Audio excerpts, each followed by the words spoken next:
Hey guys, Jake here for the HAAS career mode where we are going to be at the Australian Grand Prix. So as you can see, practice, we end up getting 660 R&D points, came back, gets 225. So then, heading into our first quali lap, you can see, first sector was a bit dodgy, you run off a bit there, but obviously no extreme track limitations, therefore we don't get an invalidation, and running through this lap, it was actually very, very clean.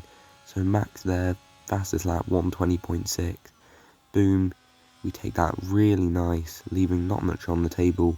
Unlike last year, you don't have to lift off through there. Well, you do, but it's not as difficult. And then coming to the end of the lap, so max's was a 120.6. That's a 120.5. I set a 121.2. That's 7 tenths off the best lap. Oh no, apparently not. Apparently I'm P19. So yeah. It's race day here in Melbourne as we continue with what could shape up to be one of the best Australian Grand Prix. Before we begin, let's take a quick look at the grid lineup for today's race. Charles Leclerc lines up on pole position, edging out Max Verstappen, who'll start from P2. Moving on to the rest of the grid, we have Sainz, Perez, George Russell, and Hamilton. Bottas, Fernando Alonso, Magnussen, and Esteban Ocon. Gasly, Norris, Yuki Tsunoda, and Joe. Vettel, Ricciardo, Lance Stroll, and Alex Albon. The rookie, and Nicholas Latifi. It's almost time for the lights to go out, so let's head down to the track where preparations are underway. Natalie Pinkham joins me once again in the commentary. Okay, now that we've got some good points on the board, let's continue this form and aim for another top 10 finish. Yes, Jonathan, mate, don't worry. So today we're going to be running the standard medium to hard strategy, and we're going to be lowering the tyre pressures to try to avoid spins in today's race.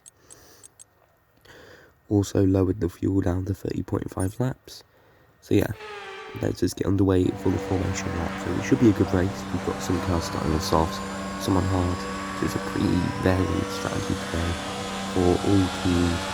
And yeah, as soon as we get off with the formation lap, I want you all to do me a favour, leave a like, subscribe if you want more career mode, because I've done some practice runs on Imola and Miami the next weekend, and all I'm going to say is with the AI on 80%, which is what I'm lowering it to, because this is really difficult, I could be getting decent points.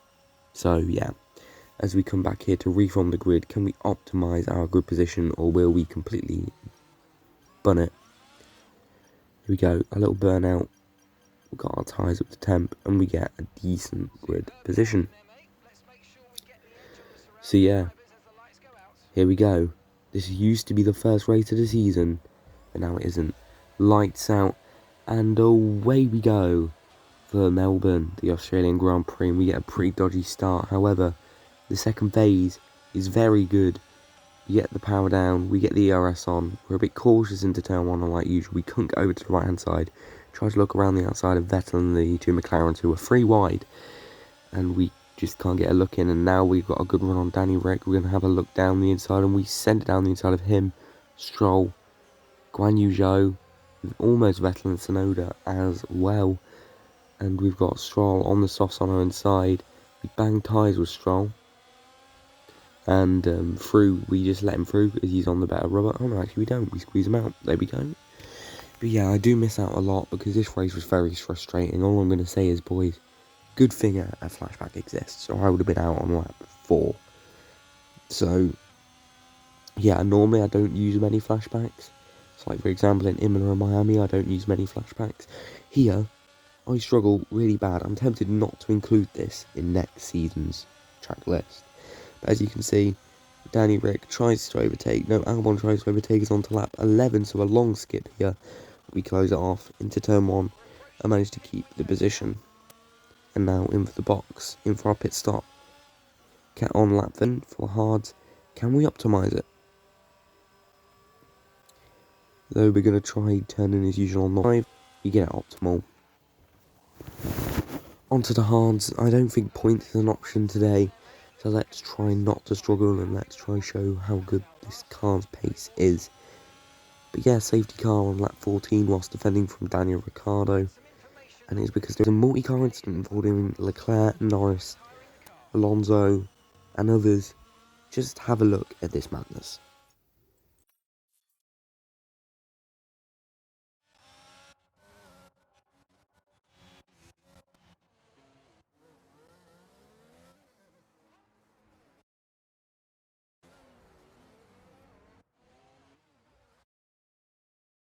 So yeah, Leclerc's wheel has just disappeared. Fernando Alonso seems to have just maybe crashed.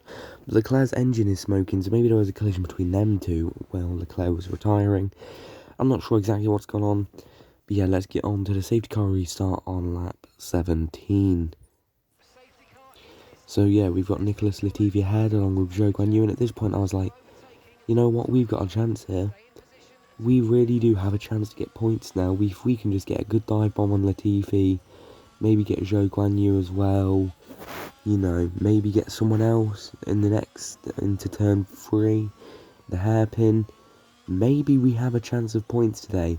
And after the terrible time we had in Jeddah and we still got points, and after the defensive masterclass in our first race in Bahrain, where we managed to get points, maybe we can keep our point scoring streak going. Here we go then. The safety car restart behind Nicholas Latifi. I should have cut this bit down, but I completely forgot, I'll be completely honest with you. And there's no point going over it now. But yes, as you can see, we're putting a bit of pressure on Latifi already with our tyres up to an optimal temperature. But Latifi goes over the curb and allows us through, which means we have made an illegal overtake. But everyone else is going. And we're just going to lose a lot of time, which means my plan is ruined because of Nicholas Latifi's incompetence. So we send it on Latifi into turn 1 to get P15. We go over the grass a bit, but we have Latifi on the inside. He regains position and barges us out of the way. Clearly not happy with our tactics, but we send it down the inside with a squeeze. And on to the end of lap 17, we've almost pulled a whole second on Latifi. However, as we come out of the second to final corner, we have a snap of oversteer. We go onto the grass, Latifi and Ricciardo get through. We try to catch back up and get on the power, and we spin. And at this point, we're last. My head's gone, and I do the smartest thing I can do, and I retire from the Grand Prix.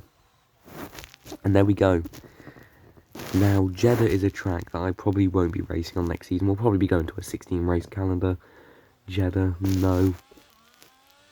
Here, maybe not anymore, because I don't like this track. Like, I've done 6 tracks so far in the F1 game, properly. Bahrain, it was alright. Jeddah, not really, hated it. Here, is a good track, I know it, but I don't like it. Imola, yeah, it's good. Miami, I love Miami, it's a very, very good track. But yeah, Max Verstappen wins with a Carlos Sainz and Sergio Perez podium because of Leclerc's retirement, which changes things in the championship. But yeah, and then we've also done some laps around Austria. Austria is just my best track, so yeah, I'm looking forward to races like France, Silverstone, Spain. We've also done a bit of Spain, didn't really like it that much. I never have good races in Spain, it's always pain for me, so yeah. But yeah, as you can see, Magnussen got P7, and we ended up retiring. Verstappen won from Sainz to Perez to Hamilton to Alonso to Magnussen to Ocon, and that means that Carlos Sainz is the championship leader, followed by Verstappen, then Leclerc, who loses the championship lead, and Ferrari still leading in the constructors, but everyone else is catching back up. There is still a chance, and we are still okay. We're still afloat, we're still doing better than real life HAAS, just about. So yeah, we go back into the main menu. I've not cut any of this down, because I'm just going to show you everything. So our acclaim level goes down because of the retirement. And I mean, to be fair, that is kind of my fault. So, you know, if I didn't lose my head, if I'd get composed, and if I'd have stopped rushing into moves, maybe I would have been fine.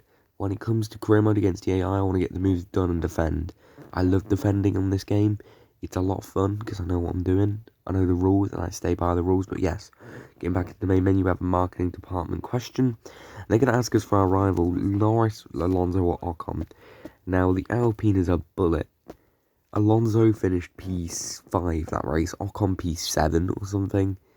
And then Lando Norris was outside the point. So I've gone with Norris because he's the quote-unquote worst driver's car right now.